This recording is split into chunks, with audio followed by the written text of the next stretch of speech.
a massive one, and we've got to concentrate on the championship hopes of Ryan Sheehan, because it's a scant hope, to be fair. But the lights are ready, and out they go, and away we go. Watch for the 66, gets a wiggle on. Callum Hedge gets a good start. Even better start from the number 11. Cole Clerk goes to the outside now, but it's going to be Callum Hedge. Bit of a puff of smoke from the 39 of Max Stewart as they dive into turn one here. Big Red, or Mission Foods corner, as we have 29 minutes and 39 seconds. A half-hour race, and tactically, Titus, put yourself in Hedge's position. He's on cold tyres, he'll have warmed them as much as he can, but this is a crucial lap not to make a mistake. Yeah, crucial to get through these S's as clean as possible and try to get as big of a gap as possible. It looks like Cole Kleck has actually gotten by Sheehan, so he's going to hope that's going to be able to give him a bigger gap. Yeah, and that's crucial. Obviously, Callum Hedge just really needs to complete this race and stay ahead of Ryan Sheehan. The gap, just to remind you, 51 points coming into this race, and as I mentioned, Callum should have wrapped this championship up, and a big lock up there. Should have wrapped this championship up at VIR, but he broke his suspension with just a few minutes to go in that race.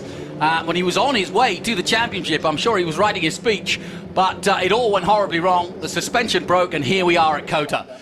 But Callum Hedge, the affable Callum Hedge, I've been with him all season long, starting right back in Auckland, watched him in Australia, watched him throughout this season, starting another big lock up there from Ollie Westling there, but already spun it.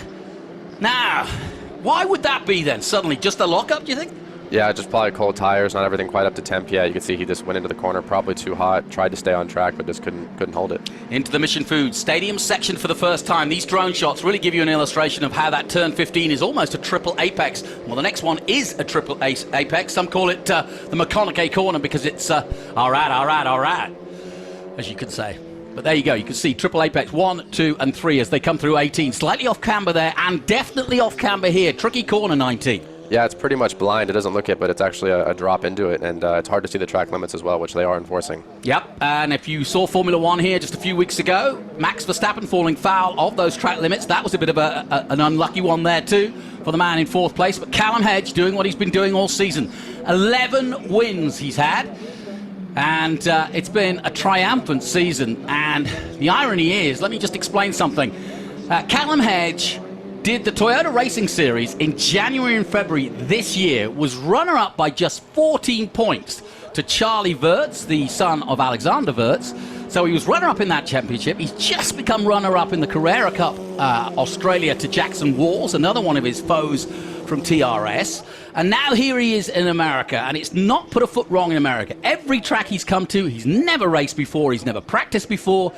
He's just 19 from Auckland in New Zealand, and I'll tell you what, it's hard to make a name for yourself as a racing driver in New Zealand because there's so many good ones going all the way back to the great Chris Amon. Bruce McLaren, of course, McLaren celebrating its 60th anniversary in 2023, but the legend, if you will, continues as another Kiwi on his way, surely, to bigger and better in the world of motor racing.